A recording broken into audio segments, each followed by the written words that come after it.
Hello YouTube, it's William. This is a follow-up video to the EDC belt kit I did a few days ago. This is the updated kit that is for town and woods, and kind of go through the entire kit. I think I finally got it all together to where it's like I like it. So this is how it wears on the belt. Some dimensions right quick. The latest one, of course, is the size of an Altoid. It's about 4 inches high by let's say 4 3/4 wide. One thing about this kit, if you take the hanks of paracord off, then and you wear cargo pants with cargo pockets, you don't have to put it on your belt. You can put it in your cargo pocket, and it rides quite nicely in your cargo pocket. So you don't have to have it on your belt. If you're in an area that kind of get some weird looks, then you can just put it in your cargo pocket and it's hidden. Have you ever seen a possum with antlers? Well, here's a possum with antlers. There's a possum with stag. Ain't that cute? I'm sure somebody's going to ask me what's that around your neck. So there you go. Okay, here's the kit, how I would set it up for woods. It has a hank of paracord. It's about 10 feet long. It's the 7-strand paracord. And it has a hank of about 22 feet of number 36 tarred bank line. And what I did was I just put some eyelets under the bottom, and these Night Eyes S hooks just clip on it, and they're easily removed.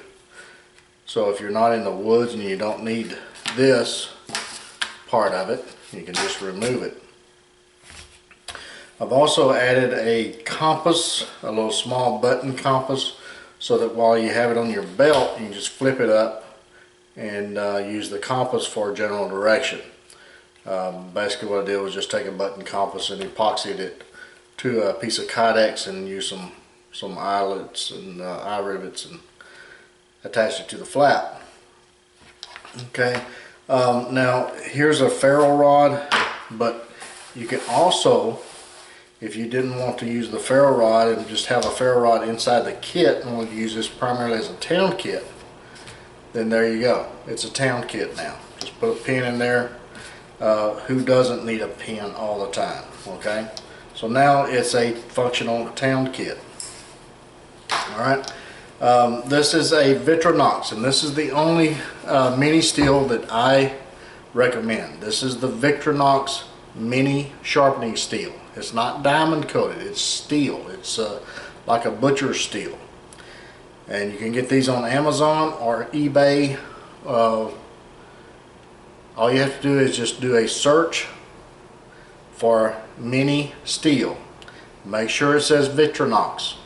Now, there's a bunch of knockoffs that's there. Opinel is okay, but it will wear out very quickly. These Victronox will not. They have, this one here is probably 2 years old and it's still going strong. Okay, so these are the only ones that I recommend is the Victronox. Excuse me. This is the Night Eyes, or I'm sorry, the Micro Stream flashlight, mini flashlight. It's I got it at survivalresources.com. A great little flashlight. It's very small, compact, 1 AAA battery, and I just love that little light. Okay, here's the kit. Now all you do is just pull it up, and there's your kit. Now how this works is I just folded the leather. I left this long and just folded it back underneath. Okay, so on the back has a belt attachment with a spacer in between it, so it has room for the belt to pass through. And I made mine wide enough that it'll go on my pistol belt, my big wide woods belt. Okay, so there you have it. That's the sheath for it, or the holster. Now inside, or let's go on the outside.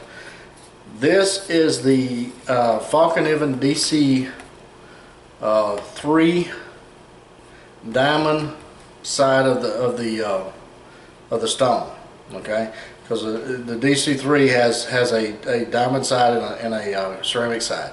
You can get these replacement diamond that has a sticky thing on the back of it, and that's what I got. I got it off of Amazon. Just do a search and just peeled and stuck it right there on the back of the case for a sharpening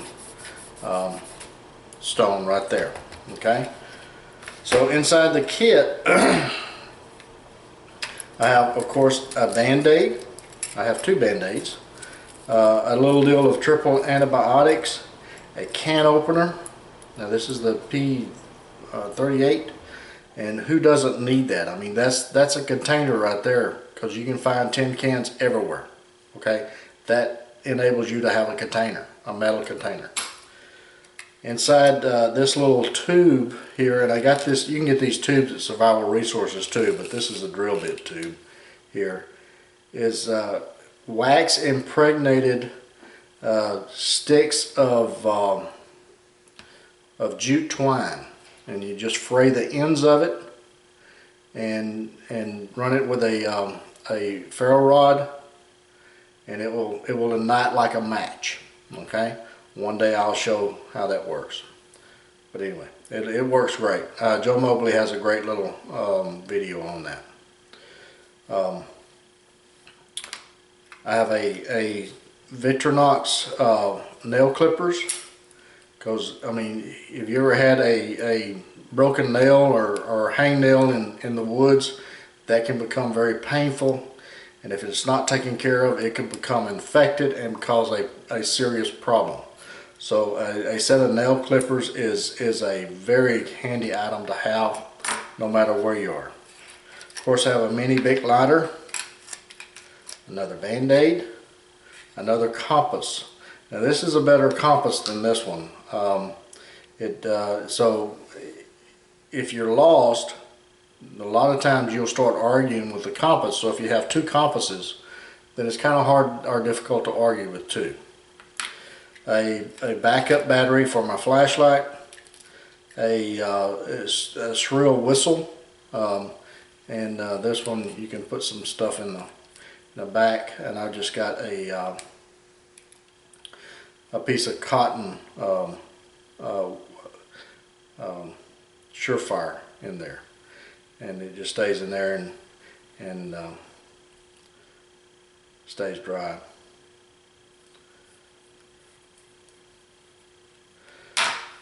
Now this is the SAK Hunter model, and I had to file off the little key ring eye thing because one, I don't like it there. It always digs into my hand. The other reason is if you file it off, it fits right in that tin quite nicely. See how nice it fits in there? Just like it was made for it. Okay, now this is the Hunter, and it has the area in the back has a small hole in the back of it to put a straight pin in there, digging out splinters and all kinds of things. I have the large heads because once you get a certain age, it's just easier to grab on to larger things. Those little small pin heads, I just have a difficulty holding on to them things. But anyway, this model has a large master blade, a smaller blade, has a little saw, has a set of scissors, and of course the can opener and the regular screwdriver, and the standard tweezers and toothpick on this model. Corkscrew has the package carrier, and also the reamer, which I find a reamer comes in very handy. This is what I would consider a craft knife, to do crafts and do whittling and things like that as a backup a knife. Usually when I'm in town, I have a larger knife in my pocket, but it just usually has just one large blade on it. Whereas this one is, like I said, a crafts knife. It's for craft. This is some spider wire for repairs or gear repairs or whatever I need to do.